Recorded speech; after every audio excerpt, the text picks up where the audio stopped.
Bonjour à tous, je vous remercie, c'est un grand plaisir d'être ici avec vous à Lille aujourd'hui, malgré le mauvais temps, la neige sur le parcours du TGV. Merci au comité d'organisation, au comité scientifique de m'avoir invité, d'avoir invité vos amis suisses à votre réunion nationale. C'est un grand plaisir d'être ici. Je regrette l'absence de Bernard Vriens qui est vraiment malade et je vais essayer de remplacer, c'est très très difficile de remplacer Bernard Vriens puisque c'est une sommité dans le domaine de l'adhésion thérapeutique. Je vais faire mon possible. Il devait planter le décor de cette session plénière et parler de contexte. Et je vais surtout baser mon intervention, ce sont ces slides, ces diapositives. Je vais surtout insister sur le problème de la taxonomie, de la nomenclature et des définitions en adhésion thérapeutique et ensuite sur les méthodes de mesure. Bernard Vriens souhaitait commencer sa présentation avec des informations sur le big data et l'intelligence artificielle. Nous rentrons dans cette ère importante dans différents domaines. Vous voyez les banques, l'automobile, mais aussi le système de santé. Donc nous allons faire face au big data, à l'intelligence artificielle. Mon groupe de recherche la semaine dernière a été présent lors d'un congrès d'intelligence artificielle à l'École polytechnique fédérale de Lausanne, où nous avons présenté nos premiers résultats d'adhésion thérapeutique en intelligence artificielle. Donc voilà, nous entrons dans cette ère. Qu'est-ce qui va se passer? Est-ce que l'intelligence artificielle va remplacer les professionnels de santé, va remplacer les médecins et les pharmaciens? Bien non, bien sûr. Je rejoins ici ce que nous dit l'éditeur de Medscape, où finalement la profession de médecin et de pharmacien va évoluer, va changer, et puis nous devons redéfinir notre place sans être remplacés par ces nouvelles technologies, mais nous devons travailler avec ces nouvelles technologies. Alors là, pour entrer dans le thème de l'adhésion thérapeutique, vous voyez Bernard Vriens en photo ici, avec d'autres pharmaciens, Tim Chang, pharmacien à l'université de Sydney en Australie, et Alpan Amer, pharmacienne en Écosse. Elle est présente auprès des patients, mais elle est aussi présente et active au sein du gouvernement écossais. Donc elle fait avancer la problématique de la polypharmacie en Europe. Et puis là, des étudiants. Donc ils ont édité lors de cette rencontre à Kobe en 2015 au Japon, sous l'égide de l'Organisation mondiale de la santé, un texte intéressant qui parle d'adhésion thérapeutique. Et vous n'arrivez pas à lire, c'est écrit tout petit, moi j'arrive juste à deviner ici. L'adhésion thérapeutique doit être vue et monitorée comme un indicateur du système de santé, de son efficacité ou de son inefficacité, parce que l'adhésion thérapeutique nécessite des efforts coordonnés entre différents professionnels du système de santé. Donc l'adhésion thérapeutique comme indicateur de l'efficacité du système de santé. Et on va essayer d'en parler durant toute cette présentation. Alors la taxonomie de l'adhésion thérapeutique, pendant de nombreuses années, de nombreuses décennies, nous n'avons pas bénéficié d'une taxonomie et de définition éprouvée de l'adhésion thérapeutique. Et qu'est-ce qui s'est passé? De ce fait-là, toutes sortes de recherches ont été publiées avec des définitions différentes. Étant donné les différences de définition, il est impossible de réunir l'ensemble de ces résultats en une revue systématique et en méta-analyse. Donc nous perdons beaucoup d'intelligence là derrière. Donc Bernard Vriens et ses collègues de recherche, c'était le projet ABC qui était sponsorisé par l'Europe, a développé une nouvelle taxonomie de l'adhésion thérapeutique. Ça a été publié en 2012 et ça commence à être utilisé, de plus en plus utilisé, et la recherche commence à baser ses résultats sur cette taxonomie, mais ça prend du temps. Ce qui est important, je pense que c'est vraiment le centre de la présentation de Bernard Vriens, c'est de considérer l'adhésion thérapeutique comme en fait 3 sous-comportements différents. D'abord, l'initiation. L'important, c'est que les patients initient leur traitement. Deuxièmement, l'implémentation. Et troisièmement, la persistance. Et qu'est-ce que ça veut dire? Tout d'abord, l'initiation, c'est assez simple. Est-ce que mon patient chronique va démarrer son traitement, oui ou non? Deuxièmement, l'implémentation. Est-ce que mon patient qui prend son traitement, comment est-ce qu'il le prend? Est-ce qu'il prend la bonne dose, à la bonne heure et avec le bon intervalle entre les doses. Est-ce qu'il prend des doses supplémentaires? Est-ce qu'il ne prend pas assez de doses? Donc, comment est-ce qu'il fait? Quel est son historique de doses durant cette période d'implémentation? Et le troisième sous-comportement, c'est la persistance. Est-ce que mon patient chronique discontinue, interrompt son traitement de façon prématurée? Et ces trois sous-comportements définissent la terminologie d'adhésion thérapeutique, adherence en anglais, mais en français, adhésion. Alors, pour illustrer ces trois sous-comportements, je vais commencer par l'initiation ici. Donc, 20 à 30% des patients ne commencent pas leur nouvelle prescription. Il y a assez peu de résultats dans la littérature, on s'est assez peu intéressé à cette dimension-là. Il y en a quelques-unes, dont celle-là, une grande étude rétrospective sur 75 000 patients qui mettent en évidence dans de nombreuses maladies que dans beaucoup de maladies, à peu près 20 à 30% des patients n'initient pas leur traitement. Vous voyez ici le cas pour l'hypertension, l'hyperlipidémie et le diabète. La grosse barre ici correspond aux analgésiques à la gestion de la douleur. Dans ce cas-là, on a beaucoup plus de patients qui n'initient pas leur traitement, près de plus de 50% du collectif. Mais sinon, dans les autres maladies, le pourcentage est assez constant. L'implémentation, comment est-ce que nos patients prennent leurs médicaments jour après jour? 15% de nos patients n'implémentent pas correctement leur traitement. Et Bernard Riens illustre ce fait avec un patient particulier ici, qui est suivi pendant 2 ans. Vous voyez que tous les points bleus correspondent à l'ouverture du pilier électronique qui se trouve ici, et toutes les barres rouges correspondent à des jours sans prise. Et qu'est-ce qui se passe chez ce patient-là? C'est qu'il a à peu près 18% de jours sans prise du tout et 2% de jours avec des prises excédentaires. Ça forme à peu près 84% de jours avec dosage correct.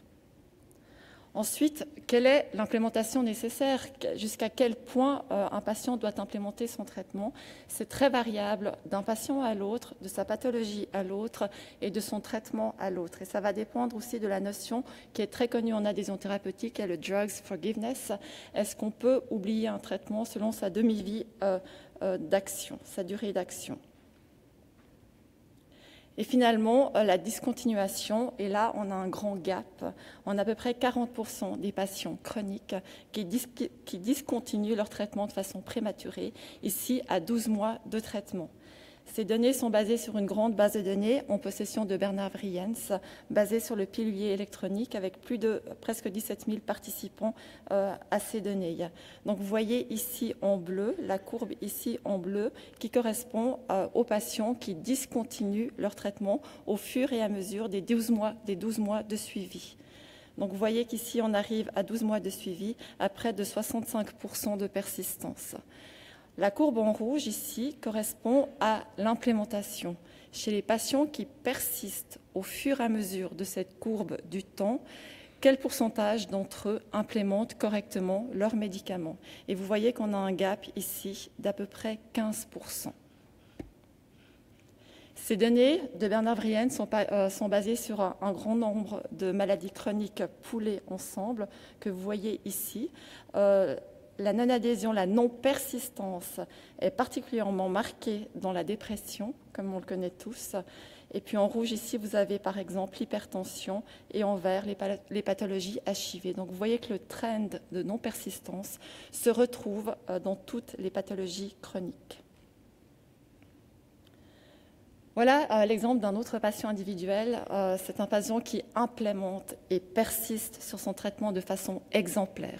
C'est rarement le cas. Très peu de patients le font, certains, mais extrêmement peu de patients le font.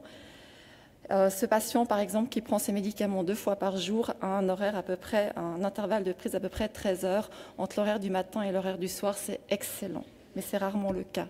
Que se passe-t-il habituellement? Habituellement, nous avons ce type de chronologie. Vous voyez ici un patient tout à fait classique qui prend un médicament 2 fois par jour. Et vous voyez ici que le matin, il les prend de façon très régulière, à heure régulière. Vous savez probablement pourquoi, parce qu'il part au travail. Et puis, il calque sa prise de médicaments au départ au travail.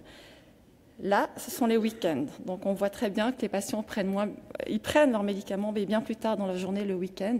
C'est quelque chose qu'on revoit de façon très, très régulière et tout le monde ferait à peu près pareil. La dose du soir, ici, se prend chez ce patient entre 6 et 9 heures le soir. Vous voyez que l'amplitude de prise est plus importante le soir que le matin. Donc, tout ça, ce sont des informations qui sont intéressantes à comprendre. Ici, vous voyez un patient qui finalement va discontinuer son traitement de façon prématurée. Il aurait dû continuer son traitement et là, il discontinue. Et ce qui est intéressant, à mon avis, sur cette diapositive, c'est que ce patient, vous voyez, à travers ces barres grises, se met à oublier de plus en plus les doses, notamment du soir. Vous voyez, quand il ne prend pas son médicament, les oublis ont lieu surtout le soir, aussi le matin, mais beaucoup plus le soir. Ce qu'on voit aussi, c'est que l'horaire de prise du matin est plus régulier, l'horaire de soir est moins régulier en raison des activités du soir. Et ce qui est intéressant à cette diapositive, c'est que c'est extrêmement rare de voir un patient qui discontinue son traitement de façon abrupte. Souvent, dans tous nos plots, également à Lausanne, on remarque que les patients ont des signaux d'alarme, c'est-à-dire qu'ils se mettent à oublier une dose, 2 doses, 3 doses, et c'est un processus continu qui s'installe petit à petit. Ce type de graphe m'interpelle, car je pense que si on arrive à détecter ces problèmes assez tôt, on peut intervenir de façon prospective sur la discontinuation. Et je pense que ce type de graphe doit nous faire réfléchir. Nous avons des interactions avec nos patients assez tôt pour pouvoir détecter cette problématique avant que le patient discontinue et soit perdu des soins. Voilà ici 6 patients différents. 3 patients qui prennent un médicament 1 fois par jour et 3 patients qui prennent un médicament 2 fois par jour. Or, ces 6 patients prennent exactement le même nombre de comprimés. Ils sont adhérents de l'ordre de 81%. Dans le cas de ces 6 patients, c'est exactement la même valeur moyenne de prise de médicaments sur les périodes monitorées. Mais vous voyez que ces 6 patients ont des comportements totalement différents les uns des autres. Et c'est important de savoir, c'est important de le comprendre pour pouvoir intervenir de façon conséquente avec ces patients. Il y a des patients qui oublient de temps en temps, comme ici, de prendre des comprimés de façon épisodique. Il y a des patients qui font des vacances thérapeutiques. Il y a des patients qui oublient la dose du matin, puis la dose du soir. Il y a des patients qui ont des épisodes de non-prise ici en début de traitement. Donc voilà, tous ces comportements sont très différents les uns des autres et on ne peut pas les manager de façon identique. Donc finalement, pour Bernard Vriens, l'adhésion thérapeutique est extrêmement importante dans le parcours thérapeutique. Il est important d'avoir à disposition des médicaments qui soient efficaces, bien formulés, avec une bonne galénique pour les patients. Il est important de bien prescrire de la part du médecin, de bien dispenser de la part du pharmacien et finalement de bien adhérer au traitement de la part du patient en collaboration avec les professionnels de santé pour assurer une bonne pharmacocinétique, une bonne pharmacodynamie et une bonne réponse au traitement. L'adhésion thérapeutique fait partie de ce processus. Une adhésion thérapeutique variable crée des problèmes d'efficacité, de sécurité pour le patient et parfois, selon les pathologies de résistance au traitement, notamment dans le VIH et la tuberculose ou le cancer, par exemple. Là, vous voyez une animation d'un patient qui prend très très bien son traitement. Vous voyez les points rouges ici, ce sont les ouvertures du pilier électronique. Et vous voyez que la cinétique et la courbe de cinétique de ce patient est excellente, avec des concentrations au pic et des concentrations résiduelles qui sont tout à fait régulières. Si on prend le dosing, le pattern d'un patient qui ne prend pas aussi régulièrement, qu'est-ce qui va se passer sur la pharmacocinétique de ce patient? Voilà ce qui va se passer. On va obtenir une courbe bleue de la sorte. Donc c'est beaucoup moins beau, mais c'est la réalité.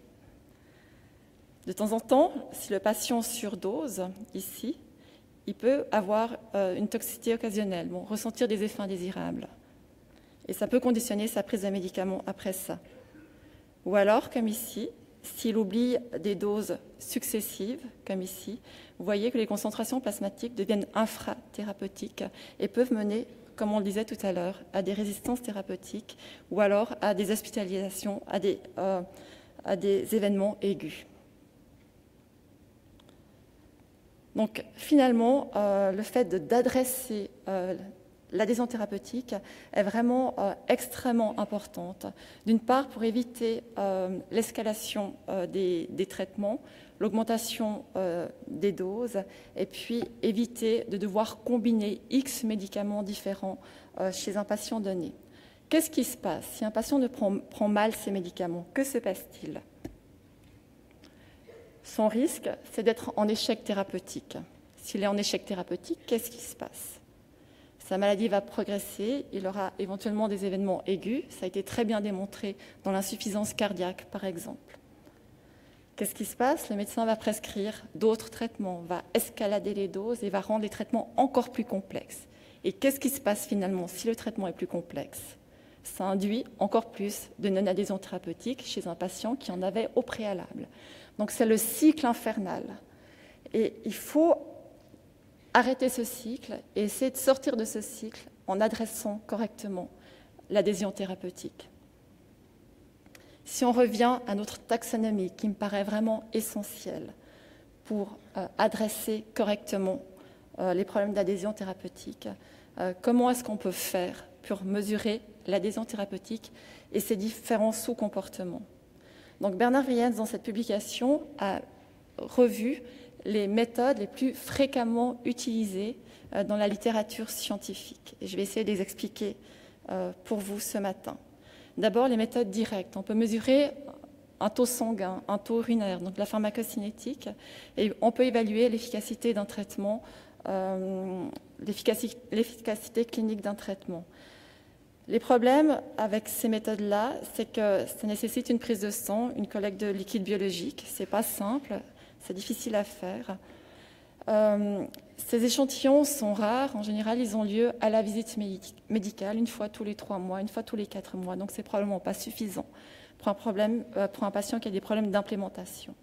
Et puis ensuite, les patients ont ce qu'on appelle l'effet blouse blanche de l'adhésion thérapeutique. On l'a vu aussi dans nos données à Lausanne. Les patients prennent mieux leurs médicaments avant une visite médicale. Donc une tension prise en cabinet médical est influencée par la prise de médicaments les jours qui précèdent. La deuxième méthode, c'est le questionnaire auto-rempli par le patient. Cette méthode est largement utilisée puisqu'elle est facile à implémenter. Cette méthode est utile. D'après Bernard, elle a quelques biais dont il faut être conscient pour les éviter. Le biais de désirabilité, donc les patients vont vraiment répondre souvent pour faire plaisir aux soignants parce qu'ils ont envie de faire plaisir à leur médecin et à leur pharmacien. Et puis il y a ce problème de souvenir. Est-ce que je me souviens bien de ce que j'ai fait il y a une semaine, il y a un mois? Le comptage des comprimés, c'était la première méthode qu'on a utilisée dans la recherche d'adhésion thérapeutique. Le comptage des comprimés, le problème, c'est que c'est une mesure ponctuelle. C'est une mesure où on agrège les données en une seule donnée et on ne peut pas mesurer la dynamique de prise. En plus de ça, le comptage des comprimés peut être biaisé par le patient. J'ai vu des patients qui jetaient des comprimés avant de venir à la consultation d'adhésion. Donc ça, c'est un problème. Ensuite, les bases de données de prescription et de dispensation de médicaments. Ces bases de données, on en a de plus en plus.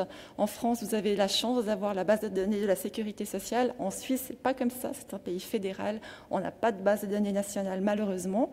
Mais ces bases de données, elles sont intéressantes. Selon Bernard Vriens, elles sont un gold standard dans l'initiation des traitements. Si on a à la fois la base de données de prescription et la base de données de dispensation, on peut les comparer pour essayer de comprendre à l'échelle nationale quel est le pourcentage de patients qui initient réellement son traitement. C'est aussi le gold standard d'après Bernard Vriens pour la persistance. Si nous avons des bases de données de refill qui sont bien montées, qui sont complètes, on peut vraiment analyser la persistance de la population à l'échelle nationale ou territoriale. Et finalement, la mesure électronique, c'est un gold standard pour l'implémentation. Rappelez-vous, l'implémentation, c'est comment le patient prend son médicament au jour le jour.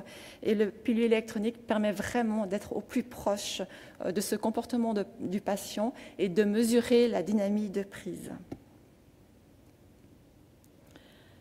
Pour terminer avec sa présentation, notamment dans cette taxonomie, la taxonomie définit également ce que c'est le management de l'adhésion. Et c'est une approche systémique. Le management est défini dans cette publication de cette façon-là. C'est le processus de monitoring et de soutien de l'adhésion des patients à leur traitement par les systèmes de santé, par les professionnels de santé, par les patients et par le système social autour des patients, dans le but d'obtenir la meilleure utilisation possible des médicaments dans la population et dans le but de maximiser le potentiel des traitements et de minimiser les risques pour les patients. Et pour ce faire, bien sûr, le patient est au top, c'est lui qui est vraiment concerné, mais avec lui, tout un système est concerné. Les familles, les proches, les soignants, les médecins, les pharmaciens, les infirmières et les autres professionnels de la santé qui gravitent autour des patients, la communauté, les institutions de soins et le système de santé dans son ensemble, et puis les lois à disposition pour traiter, pour monitorer et être actif sur l'adhésion thérapeutique. Nous pouvons gérer les problèmes d'adhésion thérapeutique pour autant que nous puissions les mesurer. Donc la mesure, pour Bernard Briens, elle est centrale à côté de cette taxonomie. Donc il est important de mesurer, encore une diapositive qui vous le montre ici, 4 autres patients. Tous ont une adhésion globale de 75% de prise de médicaments sur 3 mois, mais vous voyez que ces 4 patients sont totalement différents. Ce patient-là a des problèmes avec la dose du soir, ce patient-là oublie de temps en temps la dose du matin ou la dose du soir. Ce patient-là fait des vacances thérapeutiques et ce patient-là prend très très bien, mais interrompt de façon prématurée son traitement. J'aimerais vous raconter une petite anecdote au sujet de ce type de problème ici. Aux États-Unis, il y a eu beaucoup de recherches ces dernières années en adhésion thérapeutique. Grâce à la grandeur du territoire, ils ont pu mener des larges recherches nationales et puis avec des résultats publiés dans des grands journaux comme le New England Journal of Medicine. Seulement, ces résultats sont négatifs. Et pourquoi est-ce qu'ils sont négatifs? Comme ils sont négatifs, ils font beaucoup de tort au domaine de l'adhésion thérapeutique. Et qu'est-ce qui se passe dans ces études? Les Américains donc, ont déployé des interventions uniques, sans tenir compte de la spécificité des patients. Donc, ils ont, par exemple, dans une étude, envoyé de façon systématique un semainier à des patients qui ne retournaient pas à l'officine. Seulement, quand on a dépouillé les résultats, on a remarqué que la majorité de ces patients avaient déjà discontinué leur traitement au moment où ils recevaient leur semainier. Donc le semainier n'était d'aucune utilité. Ça ne veut pas dire que l'intervention est inutile, elle est mal ciblée, et de ce fait-là, les résultats sont négatifs et vraiment délétères pour le domaine de l'adhésion thérapeutique. Donc il est important de savoir ce que l'on fait et pour qui. Ici, une dernière information qui est importante et qui nous est issue des résultats de l'adhésion thérapeutique, notamment avec le pilier électronique, sont des résultats que nous avons aussi mis en évidence à Lausanne, et je vous en parlerai un peu plus tout à l'heure. C'est que les patients sont friands de savoir comment ils font avec leur traitement à domicile. Quand on leur montre les résultats du pilier électronique, ils commencent à nous raconter toute leur histoire avec de gestion du médicament à domicile. Ils sont friands de ce feedback, ils sont friands de savoir qu'ils font bien, ils sont friands de savoir qu'on peut faire un petit peu mieux et qu'on peut faire un petit peu mieux ensemble. Et ça, c'est vraiment notoire dans ce cas de patient. Là, c'est une vignette clinique. Vous voyez que ce patient oublie beaucoup de doses. Il rencontre son pharmacien ici et tout à coup, plouf, il prend tous ses traitements. Ensuite, il faudra maintenir ce nouveau comportement à long terme. Mais les patients apprécient, c'est surtout le pharmacien qui a peur de lui montrer ses résultats, mais le patient apprécie s'il comprend qu'on travaille avec lui. Et là, c'est une étude qui est publiée et qui vous montre ce type de résultats, mais il y en a encore d'autres dans la littérature. Et puis ici, ce que je trouve intéressant, c'est une étude que Bernard Vriens a menée avec des pharmaciens voisins, des pharmaciens en Belgique, des pharmaciens communautaires dans les deux parties de la Belgique, francophone et flamande. Ils ont pu mettre en évidence, ils ont donné en fait des pilules électroniques à des pharmaciens communautaires. Et une partie des pharmaciens, la moitié des pharmacies étaient dans le groupe contrôle, donnaient le pilier électronique aux patients sans intervention. Et dans l'autre partie, les pharmaciens donnaient une intervention, lisaient le pilier et montraient ce feedback aux patients. Et vous voyez ce qui s'est passé dans les pharmacies communautaires avec intervention.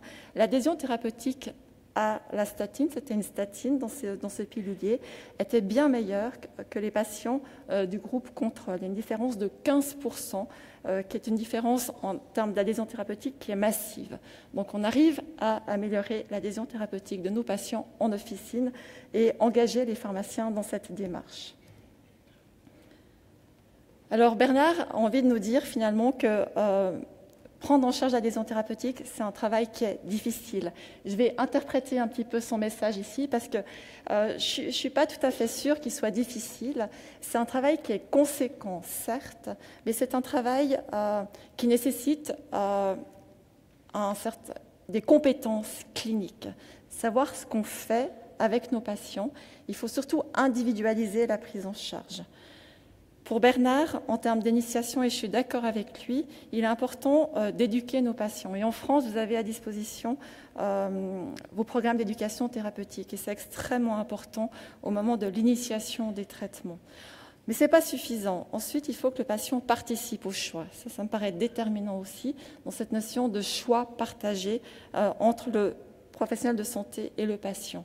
Ensuite, le patient doit développer ses compétences et puis il est important d'évaluer sa motivation et je pense qu'Aurélie nous en parlera tout à l'heure, cette notion d'auto-efficacité.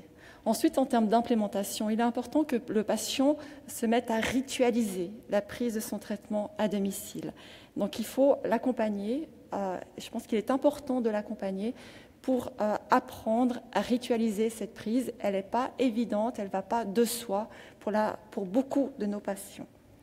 Et en termes de persistance, de nouveau, il est important de bien dialoguer avec le patient pour augmenter ses compétences et sa conscience de l'importance d'une gestion d'un traitement à long terme. Pour terminer, les messages clés de sa présentation. Tout d'abord, l'adhésion thérapeutique, c'est un signe vital du système de santé. J'espère que cette présentation vous convainc de cette information-là.